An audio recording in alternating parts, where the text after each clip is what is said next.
In July of 2021, Harley Davidson announced the new Sportster S.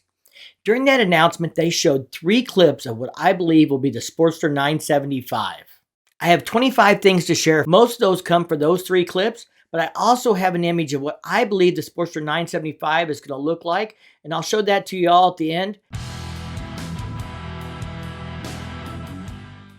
Hi crew, I'm Mike with Riding in the Ozarks. When the new Sportster S was revealed, it was a much anticipated event. While the bike may have a few weak points, the suspension most notably, there is no doubt that it made a big splash with the bold design, modern technology, and an all-new water-cooled Revolution Max engine which is putting out 121 horsepower and 94 foot-pounds of torque. That is basically doubling the stock horsepower on the Evo-powered Iron 1200 Sportster. Many people were disappointed the Sportster S doesn't have the same specs as the Pan America, which is touting a whopping 150 horsepower, but the motor for the Sportster S was designed to have more torque on the low end and up through the mid-range. Now let's check out this clip from the launch and listen to what they have to say as they tease these 3 clips for the new Sportster 975. There will be future models that will definitely tap into some of the more classic form factor of Sportster. Before we start tearing this video apart, I want to mention my friend Brett over at the Chopper Fett channel on YouTube also did a video on this bike right after the launch for the Sportster S.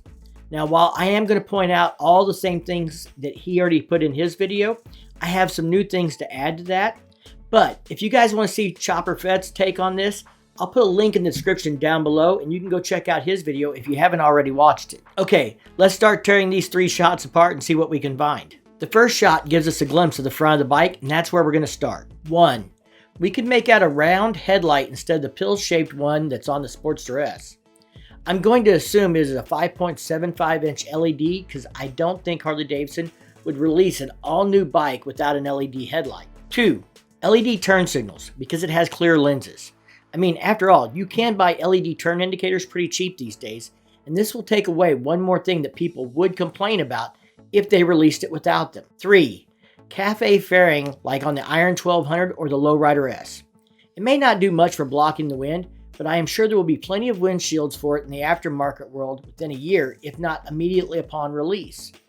Those will be able to attach to the triple trees or the fork tubes. 4. Adjustable levers, which are not a surprise since both the Pan America and the Sportster S have them stock. These allow the rider to adjust the lever reach to fit the individual rider's comfort, and I think it's a nice little touch from Harley Davidson. 5. The hand controls and mirrors are the same as the Sportster S. You can see the spot on top where the starter button is. These are an adjustment if you're used to traditional Harley controls because the turn signals are on one control like most metric bikes and not each control. 6. We have non-adjustable front suspension with traditional front fork tubes. So no premium adjustable suspension from Showa on this bike. This should help reduce the cost and it will give the bike a more traditional Sportster look and feel. If you draw a line down the top frame rail and across the tubes, you'll see where it intersects that the triple tree and the handlebars mount much higher on this bike than with the Sportster S, which is going to bring us to our next point, the ergonomics. 7. Looking at the bars, they look like they are higher off the tank and pulled more back over the tank, resulting in a slightly less aggressive ergonomic stance for the rider than the Sportster S has. If you draw a line up the forks, it helps confirm that the grips will have more pullback as well. 8. The gauge appears to be mounted further from the tank than on the Sportster S and is tilted differently, like the rider would be reading it from a more upright position and not leaned over the gauge as much as they would be on the Sportster S. Also note, the Sportster S gauge appears to swell out at the top of the display. On this bike, the gauge is definitely not larger at the top, so I expect a different gauge without as many features as the Sportster S. I'm hoping it will still be an electronic display, just not as full featured as the premium Sportster S model. 9. The fuel tank appears to be smaller from what we can see as it sits more above the frame rail like a peanut tank, and it has a smaller tank console than that on the Sportster S. On the S, you can clearly see the tank console wrapping over the front of the tank. On this bike, it appears to stop on the top of the tank. 10. I know the paint looks like some kind of glossy, almost translucent red at a glance. I'm not sure what we have here. Maybe a special color for this particular model because it does not match any of the colors from the 2022 color chart. I'm sure it will come in vivid black as well, which we'll see in the next clip. Speaking of the next clip, it's time to move on and see what we can find in this one. 11. Solo seat, which makes sense for a smaller Sportster. I'm sure a 2-up seat option will be available at launch for those that are looking to carry passengers on this Sportster.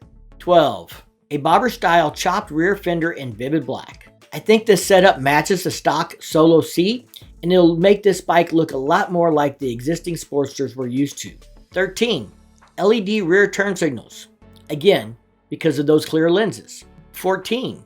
An LED tail light it looks like. Maybe something similar to the Custom Dynamics Fat Bob style light. If this is just a reflector, then that would mean that the plate and the tail light must be mounted on the left side of the bike. 15. Preload adjustable rear coil shocks. You know, you spotted those right away. The question will be, how much travel will it have? But even if it is lacking, you can expect Fox, Legends, and Progressive to all have aftermarket solutions in place very soon. 16. Brakes look pretty traditional to me, probably a single piston with ABS to meet Euro 5 standards. It should get the job done, but definitely not premium, and again, indicating this bike should be more affordable than the Sportster S option. I don't expect a bunch of ABS rider aids either, just enough to pass the Euro 5 regs. 17. The rear tire looks like a Michelin Scorcher with the 71V marking. That leads me to think that the rear is probably a 150/80/16. Speaking of the front, let's move on to this last clip before we move to the picture of the whole bike. 18. Definitely mid controls, and with the way the exhaust is routed, I'm not sure we'll have an option for forward controls. And if we do, they'll probably be a lot more complex to install because of the way the exhaust is routed. 19. Let's talk about this exhaust for a second. We get a 2-into-1 exhaust, which wraps down, a lot like what we saw on the Bronx. And then it curves back up instead of staying low and under the bike. 20. A plastic-looking body panel underneath the radiator where the Sportster S had this skid plate that stretched back underneath the powertrain. Now I'm sure that there will be an accessory or an upgrade part offered like a skid plate for this eventually. 21.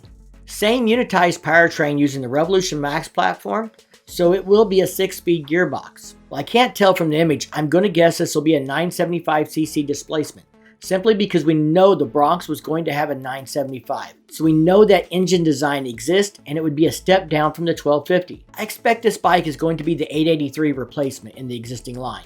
So that's another reason that the 975 makes sense. I think they'll even call it the Sportster 975. I expect Harley Davidson to tune this bike stock just to edge out the Indian Scout in performance numbers for the engine, meaning it will come in with just over 100 horsepower and around 75 to 80 foot-pounds of torque. Okay, let's look at the full image that's been floating around on the internet for the last year.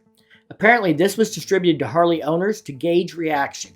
This is what I think the bike will look like. Now that we have a complete picture, let's hit on what is left. 22. A single front disc brake that looks pretty traditional to me, so no fancy Brembo radially mounted brakes on this model anywhere. 23. After comparing the measurement of the rear wheel to the front wheel, I'm going to guess that this is going to have a 19-inch wheel in the front. I'm not sure it will be a Michelin tire though in the end. Harley Davidson really likes to use Dunlop tires for OEMs on their bikes. 24. This bike is going to have different badging shape and styling between the cylinders, again leaning to a more classic styling from what we can see in this image. 25. I'm going to guess what the MSRP will be. We know from looking at many of the features like the suspension and brakes that this bike is a more entry-level or less premium model.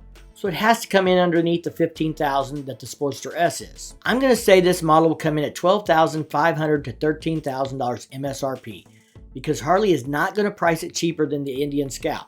And I think the bike will be announced at the January launch event, but I would not be surprised if they don't start delivering this bike to dealerships before April. That way they can steal some of the news cycle in the second quarter, and it'll also help boost financial performance for the second quarter. Okay guys, you made it this far in the video. I want to know, what do you think will be next for the Revolution Max platform? Would you build the Bronx next? Or maybe that cafe racer they teased a few years ago? Or do you think it's time for a Revolution Max powered Softail? Or perhaps that performance bagger everybody's been begging for? I'm actually very curious to see what they do on this 975 platform now. Do you think there'll be a Pan American 975? Or maybe a 975 sports touring bike in the future? I want to give a big shout out to all the members that help support my channel. And if you'd like to get early access to videos like this or other perks, click the join button down below to learn more. If you like this video, give it a big thumbs up. If you do that YouTube thing, check out the content on my channel. And if you dig it, hit the subscribe button down below. Don't forget to ring the bell to be notified the next time I drop a new video. And as always, thank you for your support. Stay safe and keep on riding.